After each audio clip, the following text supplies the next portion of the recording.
as promised, we are talking about conservation. We have two gentlemen here who are directors of Bois Conservation. One is Mark DeVertai and the other one Stephen Broadbridge.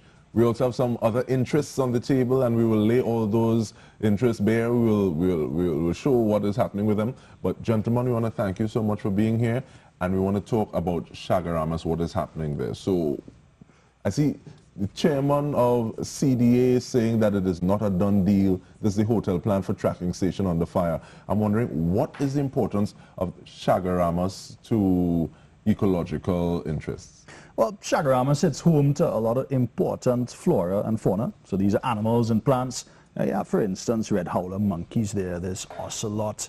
Yeah, these are animals that in Trinidad are pretty scarce, endangered, and they need to be protected. Also, Chaguaramas, it is a huge water aquifer. It's a massive water resource. Right? We're going into a world with climate change and overconsumption of water resources, in which water is becoming increasingly valuable. Well, Chaguaramas has some of the best water reservoirs in Trinidad. Incredibly important. Of course, also from a recreational point of view, Chaguaramas really is, it's an urban park for Port of Spain. You know, we're very lucky in Trinidad to have this very large urban conglomeration of Port of Spain and surrounding areas. And next to that, we have a very large recreational natural area. Very few countries around the world could boast that. And you could also add to that, it is a valuable tourism resource. Remember, we're bawling how we're short of foreign revenue. Ecotourism can do very well there, can draw a lot of foreign revenue for our people, our country, and it really, and you know, we also talk about human use, but we also, as the most important thing, but I mean, I believe animals do have ownership as well, and we have to respect all living beings, and the flora and fauna needs to be respected. It's not just, everything is not just for our consumption. You know, we already have a lot of habitat destruction around Trinidad and Tobago, and I understand we do need to use land, we need to use resources, but we need to control where we use resources and how we use resources. And I think putting a hotel, and I understand it as what we call a full-service hotel. So we're not talking about eco-resort, eco-hotel here. We're talking about a full-service hotel. That could only mean one thing. It would be a foolish place to put it. A full-service hotel is something that a business person would require. A business person is not going to want to be up in the bush. They're going to be wanting to get to their appointments. An eco-tourist is not going to stay in a full-service hotel. So what you're doing is creating exactly the wrong design for the wrong area. And it will just be like a big empty hotel, just like the convention center hotel. Whatever they call the hotel there, that's a big empty hotel. It did not meet the needs of people. It did not attract visitors. We're going to have a big empty hotel up there, and we, the people of Trinidad and Tobago, will flip the bill as usual, and another useless building that will cost money to maintain. So that will cost our taxpayers more money for maintaining a big empty building, and I don't know who's profiting off of it, but it won't be us. And I think it's a really lousy business idea. And I want to speak a little more to why it seems as though the two ideas would be mutually exclusive. I say the two ideas in terms of full service and having business class people come there, and the fact that people who would like to go to something that is more eco-centered would say, okay, well, that's not for me. The people that want, I've been in ecotourism industry for over 20 years with Caribbean Discovery Tours. I'm also vice president of the Trinidad and Tobago Incoming Tour Operators Association. So I do have some experience in tourism, and I have experience with the visitors and their point of views. And I know that even the very wealthy travelers that are interested in eco want something low-key. They want something low-key and fitting into the environment. They're not interested in staying in a Hyatt or in the bush or something like that. They're not interested in it. They're going after the a typical eco resort. That's what they want. The eco-resort does not have to be poor. It can be very nice, but it's still an eco-resort. What you call a full-service hotel is a description for something more luxurious, and usually full service means larger and luxurious. It's not going to be an eco-resort. A full service is going to be more like something like a Hyatt or a Hilton or K-Park or something like that. It's really the wrong place for it. It doesn't fit the visitor that is going to, the location doesn't fit the visitor for full service, and the eco-tourist is not going, even the wealthiest eco-tourist is not going to be happy staying in a full-service hotel up there. And speaking of location, what is the exact location for this proposed building? It's in a nature reserve. It's in an area that is zoned by the Chaguaramas development plan, the only valid land use plan for Trinidad and for Chaguaramas, as a nature reserve. Right? The Chaguaramas development plan of 1974 was something that was approved by cabinet and ratified by Parliament, which it is required to have been by law. It states that all areas above 350 feet contour are a nature reserve. They give some very good reasons for it. One is that the area is prone to erosion.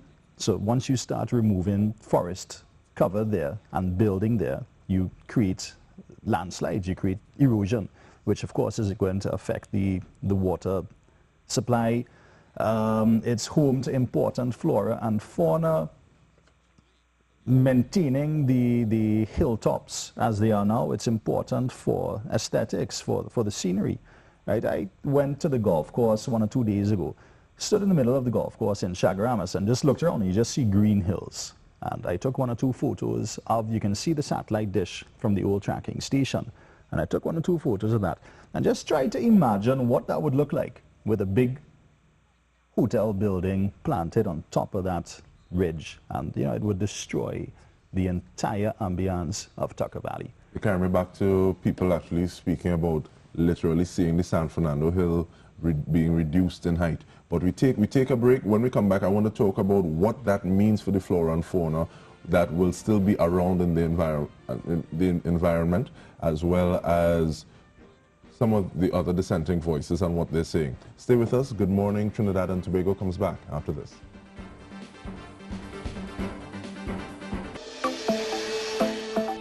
News. Your news, your country, our job. And whether rain or sunshine, it's our duty to report on the people. Events and issues that affect your life. Today we are ready to deliver. It begins. We come to take over town. We come to take over ground. We come to take over town. So can we to make over sound? Media has changed. I'm always on my computer or my cell phone. If I had a forum to see me, I'd watch or listen. Now we're involving you in the process. We want to be educated, entertained, and celebrated. And really assess ourselves and our culture. Media serving you. We at CTV believe in this and are ready to deliver. It begins. It begins. It begins. We come to make them move it. We come to make.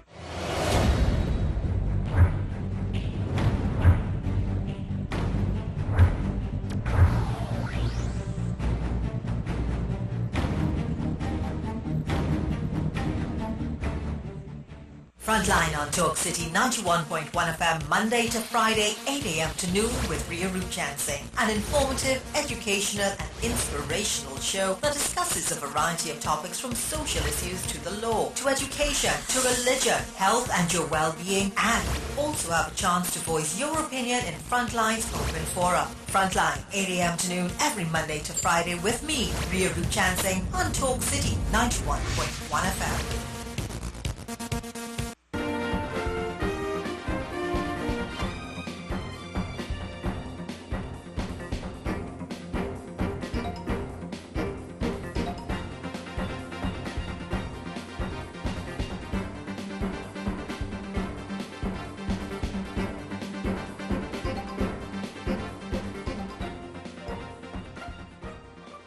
Welcome back to Good Morning Trinidad and Tobago. We are speaking with Mark DeVertai and Stephen Broadbridge, directors of Bois Conservation. We are talking about Chaguaramas and what is possibly happening. Now, in terms of building a structure, gentlemen, I'm wondering, especially if it is as expansive as it may be, how that would affect the flora and fauna. And I ask that question because I know that there'd be feeding patterns, foraging patterns, places that animals would go.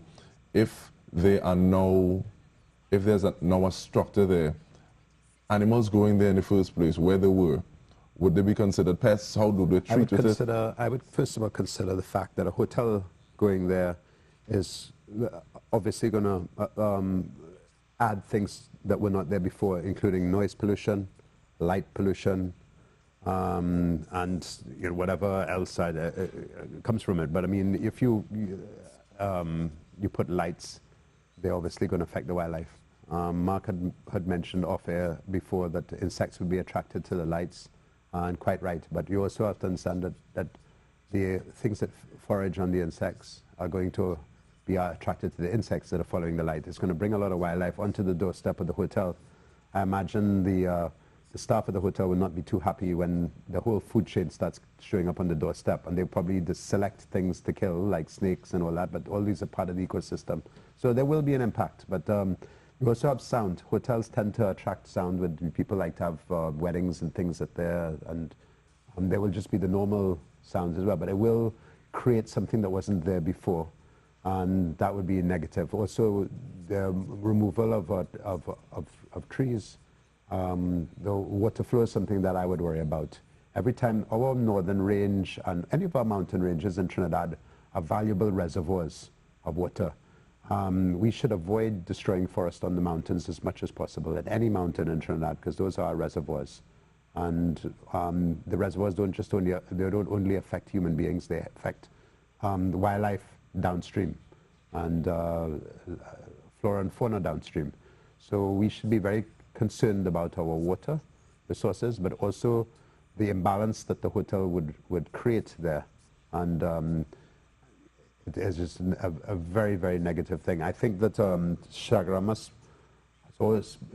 has already, I think, has zones in place, and I think the zones have to be respected. I think there are places for things. Where if you want to build hotels, there are places for hotels in Chaguaramas, but they're not there. Tucker Valley is zoned for ecotourism and light agriculture. There are places that, even Pier 1 right now, Pier 1 has 3 large boats there, and I understand the oil is leaking out to them. I'm not going to get into that, but I'm just going to say that that if the zones were obeyed, those ships should not be there. Those ships at Pier 1, that's not a commercial area, that's a recreational area. But that begs the question, though. That begs the question, because you said that it is in a reserve, and this is something that is instituted, it's on paper, black and white. So how is it even possible to be having this conversation of thinking of putting down something like this on the site? It is not. It is an illegal development. It is an illegal proposal.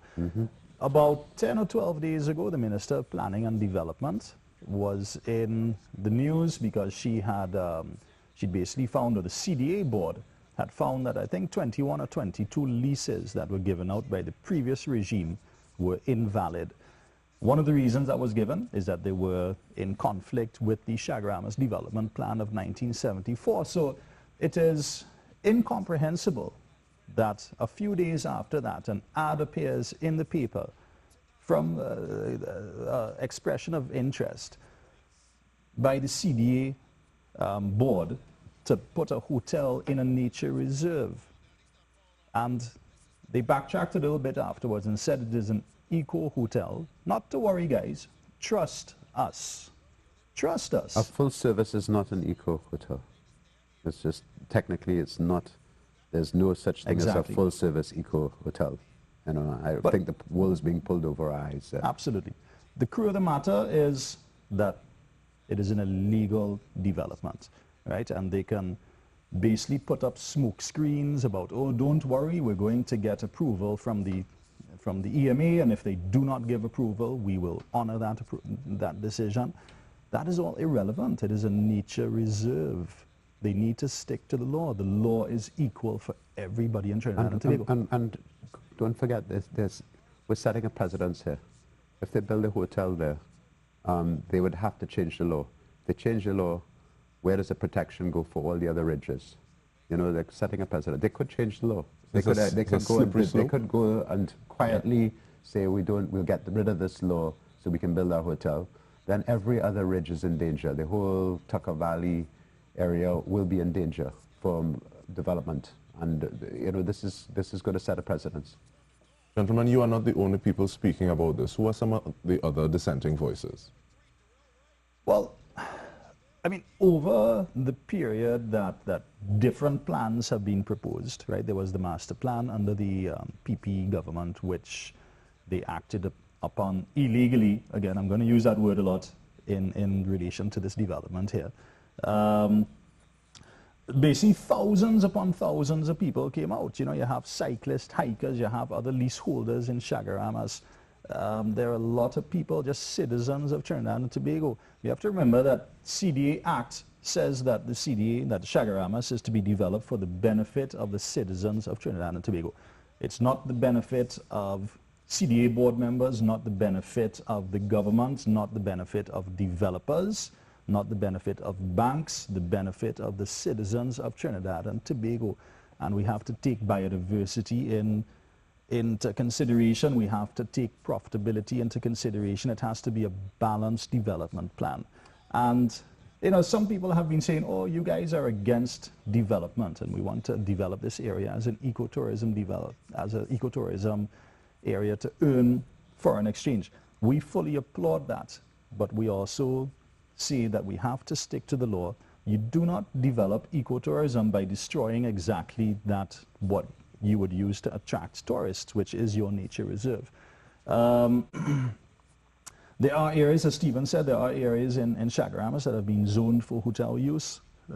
Actually, around Macarip, a lot of hotels are zoned around Macarip, right? This is not something recent. This goes back to 1974. You have an area such as Scotland Bay, which the 1974 plan calls for it to be developed into a resort. The area where you have the convention center, of course, Shakari Island is supposed to be a resort island under that plan, right? These are things that most of the citizens don't seem to know, and we have to educate ourselves about the Chaguaramas Development Act. We have to understand the importance of the Chaguaramas Development Plan of 1974. Once again, the only valid land use plan for Chaguaramas. And we need to come together as a community now, all the users of Chaguaramas, everybody who takes an interest in that, and that is every single citizen of Trinidad and Tobago. We need to you know, go into discussion, into consultation, and figure out what is the best zoning for Chaguaramas. But sometimes when you say consultation, that's a scary word because people can be talking on one hand and something is happening on the other hand. Everybody's opinion is important, but you know, I think that again the zoning that Mark speaks of is extremely important. I think Chaguaramas can accommodate everything, so we're not against development. There are areas for industry. There are many companies operating in Chaguaramas, but in a location where they're supposed to be. They're recreational areas in the place that they're supposed to be. They're the party places, Pier 1 and the O2, I can't remember. All O2, I believe. Those are in the places they're supposed to be. Tucker Valley is for particular use. It's not for the big hotels and parties and fetes. There are Juve bands marching through Tucker Valley still. Nobody's trying to stop that. Those are very intrusive, very noisy. At times of the night they go in. The Juve bands should stop. But the people, there are zones for people to use so that each other's rights are not, and enjoyment is not affected. You put things like, for example, the beach and the Broadwalk area, that's for recreation. When someone like Pier 1 decides to turn it into a shipyard, oil and stuff coming up on the beach is taking away the enjoyment of the bathers on the beach. A bather on the beach told me that they had oil there. I did not see it for myself, but it's taking away the enjoyment. When you go and put the hotels and everything else in Tucker Valley, you're taking away the enjoyment of the cyclers, the hikers, the ecotourists, and all that. We have to respect each other's uses. Each person who uses the peninsula needs to respect the other person that uses the marina, not invade each other's spaces. We all have different uses. Stick to your zone. Pier 1, get rid of those ships immediately. The hotel should not be built. That Tucker Valley should remain eco-friendly, light agriculture. And we won't set up an ecotourism area in the dockyard. And this is where we have to take it. Thank you so much, gentlemen. Stephen Broadbridge and Mark Devertai. After Raymond talks about needing right-thinking individuals to stand up, hopefully this is what happens. We want to thank you for tuning into CTV.